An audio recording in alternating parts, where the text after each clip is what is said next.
सवाल यह है, क्या राज्यसभा उम्मीदवार ना बनाए जाने से कमलनाथ नाराज हैं? सवाल नंबर 2, क्या प्रदेश अध्यक्ष पद से हटाया जाना भी कमलनाथ की नाराजगी की वजह है?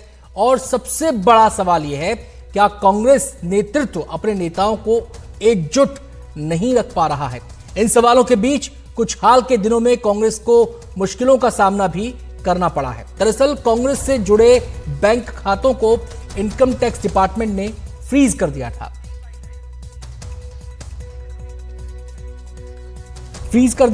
टैक्स पे ना करने की वजह से यह कार्रवाई हुई। इसके बाद कांग्रेस कोषाध्यक्ष अजय माकन ने कहा कि अभी हमारे पास खर्च करने के लिए, बिजली बिल भरने के लिए, अपने कर्मचारियों को वेतन देने के लिए पैसे नहीं हैं। हर चीज पर असर पड़ेगा, सिर्फ न्याय यात्रा ही नहीं बल्कि सभी राजनीतिक गतिविधियों पर असर पड़ेगा। देश की मुख्य ऑपोजिशन पार्टी के सारे अकाउंट्स फ्रीज कर दिए गए हैं और ये कांग्रेस पार्टी के अकाउंट्स फ्रीज नहीं हुए हैं, हमारे देश में डेमोक्रेसी फ्रीज हुई है। और यूथ कांग्रेस और कांग्रेस दोनों के अकाउंट्स जो फ्रीज करे गए हैं, 210 करोड़ की रिकवरी इनकम टैक्स डिपार्टमेंट ने यूथ कांग्रेस और कांग्रेस से मांगी। 210 करोड़ की कुल रिकवरी। और यह पैसा किसका है? यह कोई धनाढ्य पूंजीपतियों का पैसा, कॉर्पोरेट टैक्स का पैसा नहीं, कॉर्पोरेट बॉन्ड्स का पैसा नहीं है। ये पैसा जो कांग्रेस पार्टी के अकाउंट्स में है वो ऑनलाइन जो हम लोगों ने क्राउड फंडिंग जो करा है उसका पैसा पड़ा हुआ है और वो पैसा इनकम टैक्स ने, भारत सरकार ने फ्रीज कर दिया है। हैरानी और दुख की बात है। और दूसरी तरफ जो कॉर्पोरेट बॉन्ड्स का पैसा जो सुप्रीम कोर्ट ने जिसको अनकॉन्स्टिट्यूशनल कर दिया है, वो भारतीय जनता पार्टी के पास में वो पूरा पैसा है और उसको वो खर्च कर रही है। तो लोकतंत्र कहां पे हमारे देश के अंदर जिंदा रहेगा?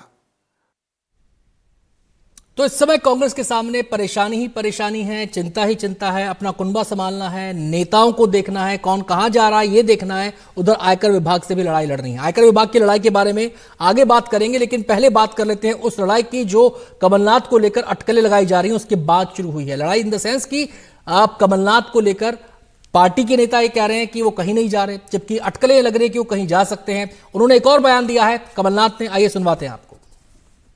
मैं अंत में ही कहना चाहता हूं, अंतिम सांस तक हम साथ मिलकर रहेंगे और विकास की एक नई यात्रा शुरू करेंगे। आपके प्यार और आपके विश्वास ने जो मुझे बल और शक्ति दी, इसीलिए ये सब संभव हुआ। छिंदवाड़ा की पहचान बनी और आपका प्यार और विश्वास मुझे हमेशा मिलता रहे, मुझे बल और शक्ति मिलती रहे। आप सबका बहुत बहुत धन्यवाद। तो कमलनाथ बार बार विकास की नई यात्रा का जिक्र अपनी बातों में कर रहे हैं। अब इसके क्या मायने हैं ये समझना थोड़ा सा पेचीदा हो सकता है, क्योंकि अटकलें तमाम हैं, सवाल तमाम कमलनाथ के इर्द गिर्द घूम रहे हैं। जैसा कि मैंने पहले कहा कि मसला केवल कमलनाथ नहीं है, जो सियासत की पार्टी की अंदरूनी परेशानियां वो नहीं है, आयकर विभाग से भी पार्टी का मोर्चा खुला हुआ है, वहां पर भी एक मोर्चा खुल गया है। शुक्रवार को जो आईटी का मामला है, आईटी ट्रिब्यूनल में यह मामला गया, जहां कांग्रेस को राहत मिली। ट्रिब्यूनल ने कहा कि पार्टी अपने खातों में रखी रकम इस्तेमाल कर सकेगी, लेकिन उसे 150 करोड़ रुपए उसमें मेंटेन करने होंगे, जिसे वो खर्च नहीं करेगी। Very graciously, the ITAT, after talking to the DR, has said that there will be only a lien on the bank account. There is no restriction on the bank account. You can operate, and then they will hear me on the merits of the case on the interim application that I filed on Wednesday. I am grateful to the Income Tax Appellate Tribunal for this gracious hearing. And number two, as I said before the tribunal, I am repeating again, Justice Kapadia, Chief Justice of India, would always say that the first opportunity of an SSC, of an independent hearing only comes when he goes before ITAT. And today that we had seen. अब सवाल फिर अहम है, क्या कांग्रेस ने जरूरी बिलों के भुगतान में देरी की?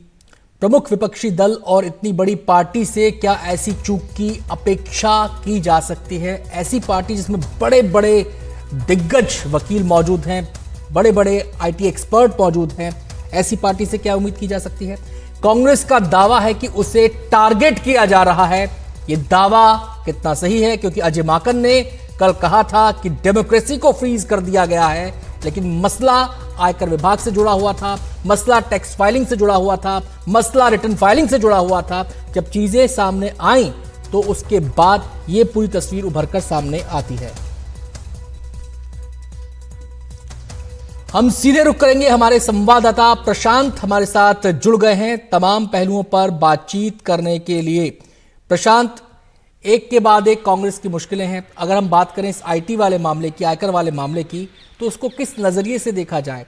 क्या वाकई इसमें सियासत खोजी जा सकती है, जैसा कि अजय माकन ने कल प्रेस कॉन्फ्रेंस करके तमाम तरह के दावे कर दिए, या फिर ये सिंपल एक आयकर विभाग का प्रोसीजर था, उस प्रोसीजर में मामला चल रहा था और जैसे जैसे प्रोसीजर आगे बढ़ा वैसी वैसी तस्वीर भी सामने आई? नहीं, देखिए अनंत, सरकार में इन मामलों से जुड़े अगर सूत्रों की बात करें तो उनका ये कहना था कल भी कि ये एक रूटीन प्रक्रिया है। उन्होंने पूरी प्रक्रिया समझाई कि ये 2018-19 जो असेसमेंट ईयर होता है, इनकम टैक्स का असेसमेंट ईयर होता है 2018-19, उस समय का ये मामला है। और उस समय कांग्रेस ने कल ये खुद अजय माकन ने ये माना था कि उस समय जो इनकम टैक्स रिटर्न भरा गया था उसमें 40 से 45 दिनों की देरी हुई थी। और उसके बाद इनकम टैक्स डिपार्टमेंट ने उसी समय कांग्रेस पार्टी को ये नोटिस दिया था और जो इनकम टैक्स पेनल्टी लगाया गया था वो 103 करोड़ का लगाया गया था, जिसे बाद में बढ़ाकर 105 करोड़ किया गया था। इनकम टैक्स डिपार्टमेंट के सूत्रों का कहना था कि उस समय भी 2021 का ये मामला था और उस समय भी कांग्रेस ने उस वक्त आईटी कमीशन में याचिका दायर की थी और वहाँ पर हालांकि उनको कोई रिलीफ नहीं मिल पाया था। और आईटी कमीशन में ये एक तरह से ये अनिवार्यता होती है कि जो 20% कम से कम जो टोटल पेनल्टी है उसका 20% आपको भरना होता है। उसका 20% भी कांग्रेस ने उस समय नहीं भरा था। उसके बाद फिर से नोटिस आया और अब जाकर चूँकि ये 4-5 साल पुराना मामला हो गया है तो ये 210 करोड़ का मामला बनता है, जिसके लिए नोटिस और पूरी प्रक्रिया अपनाई गई थी पहले भी। तो इनकम टैक्स डिपार्टमेंट और सरकार से जुड़े सूत्रों का कहना था कि ये रूटीन प्रक्रिया है। कांग्रेस ने भले ही इसको एक बड़ा राजनीतिक मुद्दा बनाने की कोशिश की और कल अजय माकन को हमने सुना। हालांकि उसके बाद जो विवेक तनखा हैं, कांग्रेस के सांसद हैं, वरिष्ठ वकील हैं, वही इनकम टैक्स अपीलेट ट्राइब्यूनल में कांग्रेस की तरफ से इस मसले पर सुनवाई में भाग लेते। उन्होंने जरूर कहा कि सब कुछ नियम के मुताबिक हुआ है और केवल 100। मतलब ये बात साफ है कि अचानक बम नहीं फूटा था, ये प्रक्रिया लंबे समय से चल रही थी। कांग्रेस के नेताओं को भी इसकी जानकारी थी। कुछ एक बार पेमेंट्स भी किए गए हैं, कभी 78 लाख का, शायद कभी 1 करोड़ से ज्यादा का, कुछ एक पेमेंट्स भी इसके अंदर हुए हैं। लेकिन तमाम जो फॉर्मेलिटीज होती हैं मामले को खत्म करने के लिए वो पूरी नहीं हुई थी, लिहाजा वो मामला इस रूप में सामने आया। बिल्कुल बिल्कुल अनंत, यही मैं कह रहा था और सरकार से जुड़े सूत्रों का भी यही कहना है कि अगर आप इनकम टैक्स रिटर्न देर से भरते हैं या टैक्स लायबिलिटी आपका कुछ बनता है तो उसके लिए टैक्स देना होता है, लेकिन अगर देर होती है उसमें तो फिर पेनाल्टी की बात आती है। पेनाल्टी अगर आप पूरा भर देते तो फिर ये नौबत नहीं आती। तो इसलिए जैसा मैंने कहा 2021 में भी कांग्रेस पार्टी ने आईटी कमीशन का दरवाज़ा खटखटाया था, वहाँ उन्हें राहत नहीं मिली थी। 20% जो टोटल पेनाल्टी होता है उसका 20% भरना होता है, वो भी नहीं भरा गया था। तो बिल्कुल आपने ठीक कहा कि ये लंबी प्रक्रिया थी, 5-6 साल हो चुके थे, लिहाजा उसी का ये परिणाम है। और उनका ये कहना है कि कांग्रेस भले ही ये कह रही हो कि ये राजनीतिक एजेंडे के तहत किया गया है, लेकिन उसी रूटीन प्रक्रिया का हिस्सा है और ये आगे भी जारी रहेगा। जैसा बहुत बहुत शुक्रिया प्रशांत आपका इस पूरी बातचीत के लिए और विस्तार से इस पूरे मामले की बारीकियों को समझाने के लिए। लेकिन और भी तकनीकी पक्ष, लिहाजा हमने एक टैक्स एक्सपर्ट आज हमारे साथ जुड़ रहे हैं, राजेश शर्मा जी। वो हमें और विस्तार से इस बारे में बता पाएंगे कि ये जो पेचीदगियां हैं ये कितनी गंभीर हो सकती हैं। अगर फाइलिंग से जुड़ा कोई मामला हो, देनदारियों से जुड़ा कोई मामला हो, आयकर विभाग की देनदारियां अगर हैं तो कितना गंभीर रूप ले सकती हैं, कितना गंभीर ये मामला हो सकता है। राजेश जी, ये पूरे के पूरे मामले के अंदर फाइलिंग की बात यहां पर आ रही है, रिटर्न फाइलिंग की बात यहां पर आ रही है, देनदारियों की बात यहां पर आ रही है, तो इस पूरे मामले को अगर हम देखें तो ये कितना गंभीर है ये मामला? पॉलिटिकल जो बनाया जा रहा है, ये पॉलिटिकल मुद्दा नहीं है। ये इनकम टैक्स एक डिपार्टमेंट है। इनकम टैक्स के अंदर में रिकवरी ऑफ फंड के लिए एक सेक्शन है 226(3). तो 226(3) में कोई भी अगर आप इनकम टैक्स नहीं पे करते हैं तो उसकी रिकवरी की एक प्रक्रिया चलती है। और ये आज का केस नहीं है, ये माने अगर ईयर समझे हम 17-18, जिसका असेसमेंट ईयर 18-19 है, तब का केस है। और इनकम टैक्स ने उस टाइम पे इन लोगों ने टाइम से रिटर्न नहीं फाइल करी। और कोई भी अगर आम आदमी अगर रिटर्न नहीं फाइल करता है, जिसके पास पैन है, जैसे इंडियन नेशनल कांग्रेस के नाम से पैन अकाउंट ऑलरेडी है, तो ये अगर उस नहीं करता है और वो जो नॉर्मल प्रक्रिया के तरीके से उनके अगेंस्ट डिमांड निकलती है, उसके ऊपर पे पेनल्टी होती है। 103 करोड़ की डिमांड थी, 32 करोड़ का उसके ऊपर इंटरेस्ट था।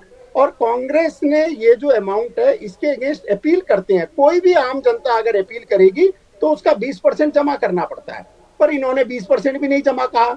अरे रूल से तो चलना पड़ेगा, लॉ से तो चलना पड़ेगा। आज देश के अंदर जो भी कानून है उससे तो चलना ही पड़ेगा।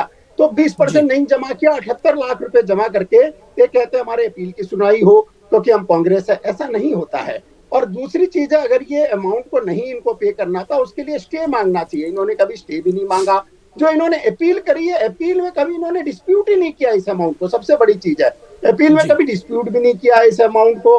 तो आप एक तो रिटर्न नहीं फाइल करते, एक अमाउंट होता है 103 करोड़, 32 लाख का इंटरेस्ट, 32 करोड़ का उसके ऊपर इंटरेस्ट हो जाता है। तो एक आम जनता पे, जिस किसी पे भी, कोई व्यापारी हो, कोई बिजनेसमैन हो, कोई आम जनता हो, सबके ऊपर जो लॉ और रूल लागू होता है, हर पार्टी पे जो लॉ और रूल लागू होता है वो इन पे भी होता है और उसे हमको मानना चाहिए। और एक और चीज है जो कि गलत बताया गया कि ये जो है अकाउंट को फ्रीज कर दिया गया कि ये काम नहीं कर सकते। ये लीन हर जगह पे जहां पे 226(3) होता है वहां रिकवरी के लिए उतना ही अमाउंट सिर्फ लीन में रखा जाता है कि इतना अमाउंट बैंक के अकाउंट से नहीं निकाला जाएगा।